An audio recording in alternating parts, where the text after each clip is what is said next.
Imagine this.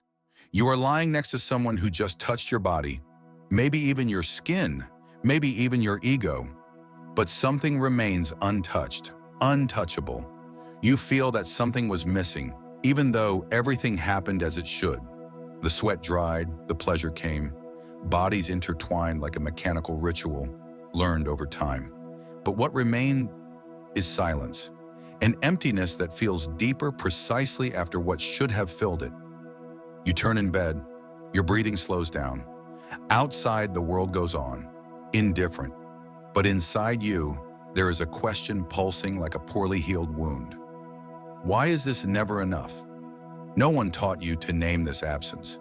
Because early on, everything you learned about desire came mixed with shame. Pornography was your first teacher, and it taught you that pleasure is measured by the other's moan, not by your truth. You were taught to conquer, but not to connect, to seduce, but not to feel, to dominate, but not to truly undress. You grew up hearing that sex is victory, that a real man gets all the girls, that sensitivity is weakness, that talking about affection is for women. So you learned to desire like someone shooting, hastily, precisely, at a distance. But now as an adult, something doesn't fit. You have the bodies, but not the presence. You collect experiences, but remain empty. And no matter how much your performance is praised, in the mirror you can no longer fool yourself. Because deep down you know what you really want is to be seen. Not your body, not your appearance, your virility, your skill. But what you hide more fearfully than any nakedness, your wounded soul, your scared little boy, your heart exhausted from so much acting. You feel desire, but often what you feel is not sexuality, it's longing. Longing for an intimacy you never learned to build. Longing to be touched in a way that doesn't hurt, that doesn't demand, that doesn't expect you to be anything beyond who you already are. You think you are seeking pleasure, but deep down, you are seeking comfort. You seek permission to be vulnerable without being ridiculed, to be fragile without being discarded, to be you without having to prove anything. But no one talks about that because the male world learned to survive by hiding the heart, learned to replace depth with performance, learned to confuse conquest with healing, and this has a cost. The cost of living desiring touch and dying of fear of being truly touched. The cost of living surrounded by people, but emotionally orphaned. The cost of having an active sex life and an emotionally anemic heart. But you insist, with every new encounter, every new try, something inside you still hopes maybe, this time, someone will see you beyond the skin. Someone will cross your shield without breaking it. Someone will touch you where it hurts the most, and instead of running away, will stay. But that someone won't come while you keep running from yourself. You learn to hide. Since you were little, you were told, swallow your tears. Men don't feel. Men solve problems. So you grew up thinking feeling was a manufacturing defect. And when the world finally demanded your masculinity, you didn't know what to deliver, so you delivered what the world seemed to want. Strength, control, indifference. But the price was the silent mutilation of your soul. You learned to cut pieces of yourself to fit the mold. You became an expert in emotional survival. You became what was expected of you, but forgot who you were before learning to please. And then came sex. Sex became the only allowed form of intimacy for you, the only moment when you could touch and maybe be touched. But even there, you were still hidden. You did with your body what you never allowed your heart to do, surrender completely. You used sex as an excuse to feel, without admitting you wanted to feel. You used orgasm as anesthesia for abandonment. You jumped into beds like someone seeking refuge, but left each one more hurt, more distant, more tired. Because what you wanted wasn't sex. It was presence. It was a look that said, I see you. It was a touch that said, you don't have to perform here. It was a silence where you could exist without fear. But how to ask for this in a world where men are praised for the number of women they conquer, not for the depth of connection they build? You had to become what was expected. They taught you that a real man doesn't need comfort, only applause. They taught you to chase other bodies while running from your own heart, and you obeyed.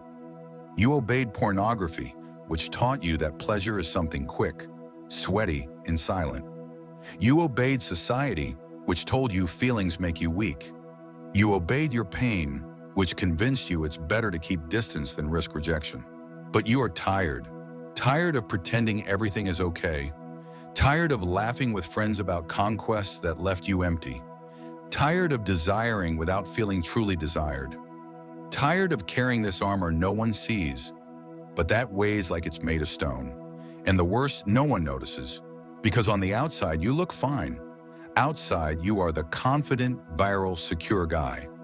But inside there is a silent boy sitting in a dark corner of the soul, asking, will someone ever choose me, even when I'm not trying to be impressive? And that's where your sexuality meets your shadow, because what you want most is exactly what you fear most. You want to be touched, but fear invasion. You want to be seen, but fear judgment. You want to be loved, but fear being discarded when you lower your guard. So you play it safe. You surrender without revealing. You lie down without opening up. You kiss without closing your eyes, because closing your eyes would mean trusting, and trusting is a risk you learn not to take. But what if that risk is exactly what you need to be free? Because every armor, no matter how imposing it seems, carries a fear curled up inside. And yours carries the story of a boy who learned vulnerability is dangerous. Maybe he was ignored when he cried. Maybe they laughed when he tried to be honest about what he felt. Maybe his first love humiliated him. Maybe his father never said, I love you. Maybe no one ever taught him the language of tenderness. So you built castles inside yourself. Castles without windows, without doors, only mirrors. Mirrors that reflect the image you want to show, not the truth you want to be. And from inside you scream, but no one hears, because even your screams are silent. They come disguised as jokes about sex, stories of conquest, memes of cold masculinity. But behind it all, someone is begging for authenticity. Sex became the last frontier of your attempt to love. You seek in bodies what only the soul could offer. You try, through skin, to reach where only spirit arrives. And every failure frustrates you more. Every lack of connection deepens the loneliness. You start to doubt yourself. Maybe the problem is you. Maybe you are not lovable. Maybe you were born to be always alone, even surrounded. Maybe that hole in your chest is just the price of being a man. But it isn't. That hole has a name. It is called absence of self. You lost yourself along the way. You disconnected in the name of acceptance, performance, survival. You became what they asked you to be, but now you miss who you were. And maybe everything starts there, in the courage to relearn how to feel, in the boldness to look inside and say, I deserve more than just to orgasm. I deserve to find myself. In the choice to slow down, to silence the noise of performative virility, and listen to what your soul whispers when no one is watching. Maybe you need to unlearn everything they taught you about pleasure, because pleasure isn't an explosion. Pleasure, when real, is presence. It's the shiver born when someone kisses you without hurry. It's the look that doesn't judge, just contemplates you. It's the touch that doesn't demand a response, just offers shelter. But to feel this, you will have to stop running. You will have to descend to the basements of your soul and open the locked doors. You will have to find that boy you left behind and listen to him. You will have to cry what you never cried. You will have to admit that yes, you feel. And that feeling doesn't make you less of a man. It makes you more whole. Because true virility isn't in the number of bodies you conquer. It's in the ability to allow yourself to be touched without hiding. It's in looking at someone and saying, here I am, with all my flaws, with all my fears, but also with my sincere surrender.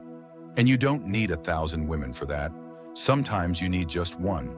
One who doesn't want your performance, but your silence. One who doesn't expect you to be strong all the time, but who knows how to welcome your tiredness with her eyes. One who, when touching you, awakens not only your body, but your soul. But first, You need to be that someone for yourself. You need to be the first to see yourself, to want yourself, to allow yourself to fall, fail, feel without shame. Because no one will truly love you while you keep hiding from yourself. And what does it mean, after all, to surrender? It means stopping using sex as armor and starting to use it as a bridge. It means not running from what you feel when someone looks inside you. It means making love with presence, not just with your body, but with listening, with your chest, with the story you carry and rarely share. It means having sex not to prove you can, but to allow yourself to finally be whole. And that scares you, because being whole requires courage. The courage not to be what they expect, but what is real. The courage to say, I don't know everything, but I want to learn to open up. The courage to admit, what I want most is not sex, it's connection. This is your shadow, not a monster to be defeated, but a part of you waiting for recognition. The wounded boy who only wants to be loved, the man who wants to feel free. This is your invitation, to look inside, to stop hiding, to risk being seen. Because only then you will know you were never alone. You were always whole, just waiting to be found.